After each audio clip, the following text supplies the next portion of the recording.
Earlier this morning, the United States Senate, as you all know, voted overwhelmingly by a margin of 70 to 29 to move forward with the bipartisan national security bill. Now it moves to the House. And I urge Speaker Johnson to bring it to the floor immediately. There's no question that if the Senate bill was put on the floor in the House of Representatives, it would pass. It would pass. And the Speaker knows that. So I call on the Speaker to let the full House speak its mind and not allow a minority of most extreme voices in the House to block this bill even from being voted on. This is a critical act for the House to move. It needs to move. The bill provides urgent funding for Ukraine so it can keep defending itself against Putin's vicious onslaught. We've all seen the terrible stories in recent weeks. Ukrainian soldiers out of artillery shells, Ukrainian units rationing rounds of ammunition to defend themselves, Ukrainian families worried that the next Russian strike will permanently plunge them into darkness or worse.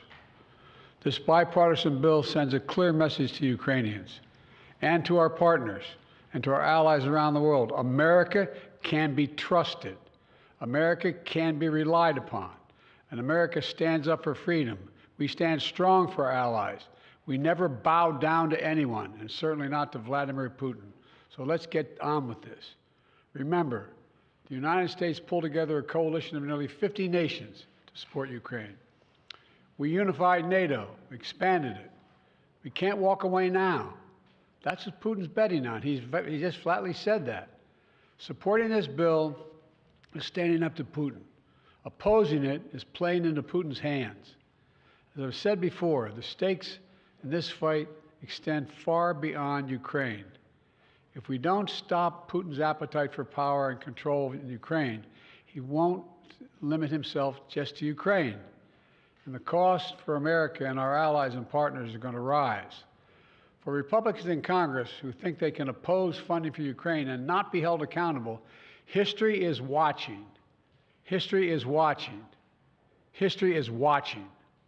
Failure to support Ukraine at this critical moment will never be forgotten. I want to be clear about something, because I know it's important to the American people. While this bill sends military equipment to Ukraine, it spends the money right here in the United States of America, in places like Arizona, where the Patriot missiles are built, in Alabama, where the Javelin missiles are built, in Pennsylvania, Ohio, and Texas, where artillery shells are made. And the way it works is we supply Ukraine with military equipment from our stockpiles, and then we spend our money replenishing those stockpiles so our military has access to them. Stockpiles that are made right here in America by American workers. That not only supports American jobs and American communities, it allows us to invest in maintaining and strengthening our own defense manufacturing capacity. Look, this bill meets our national security priorities in the Middle East as well. It includes greater support for our troops serving in the region, who continue to defend against militia attacks backed by Iran. It also provides Israel with what it needs to protect its people against a terrorist group like Hamas and Hezbollah and others. And it will provide life-saving humanitarian aid to the Palestinian people, who desperately need food, water, and shelter. They need help. And finally, this bill includes critical funding for our national security priorities in Asia, because even as we focus on the conflicts in Gaza and Ukraine, we must not take our eye off our national security challenges in the Pacific. It's the responsibility of a great nation, and we are a great nation that the rest of the world looks to. And I mean that, the rest of the world looks to us. The stakes are already high for American security before this bill was passed in the Senate last night. But in recent days, those stakes have risen.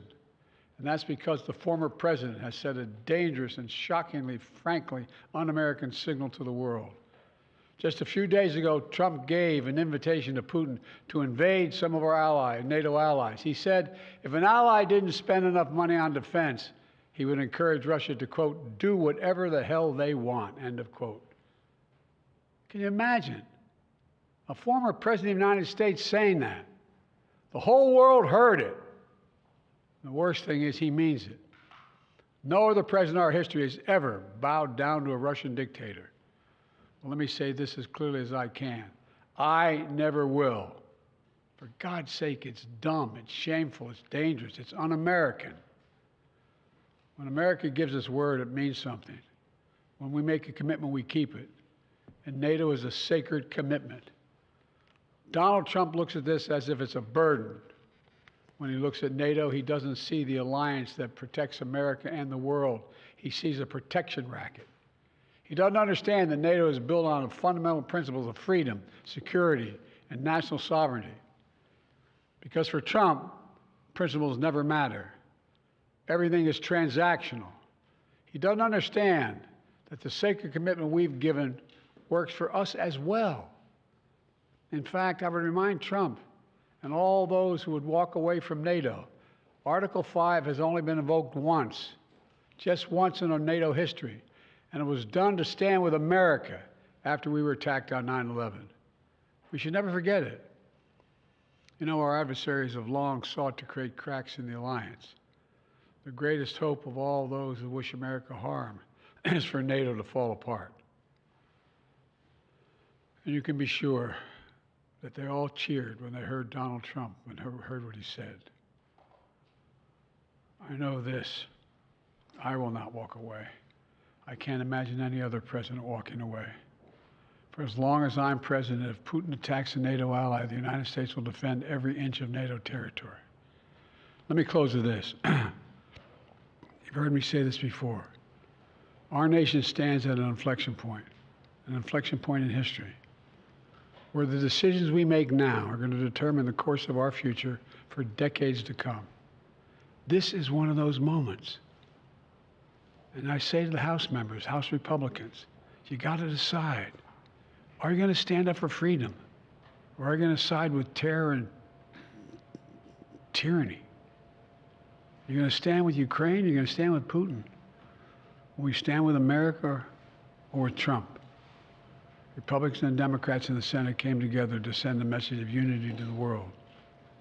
It's time for the House Republicans to do the same thing, to pass this bill immediately, to stand for decency, stand for democracy, to stand up to a so-called leader hell-bent on weakening American security.